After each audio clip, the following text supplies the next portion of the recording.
છોટાઉદેપુર મત વિસ્તારના ભાજપના ઉમેદવાર જસુભાઈ રાઠવાનો કાફલો જાસપુર ગામના પ્રવેશ દ્વાર પર જ અટકાવી દેવામાં આવ્યો હતો।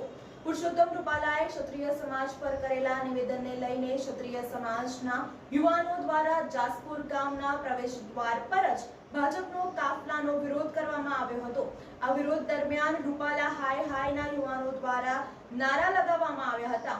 ઘટના સ્થળ પર જ પાદરા પોલીસ પણ પહોંચી ગઈ હતી અને યુવાનોને સમજાવવાની કોશિશ કરી હતી, પરંતુ યુવાનોએ રૂપાલા હાય હાયના નારા લગાવ્યા હતા।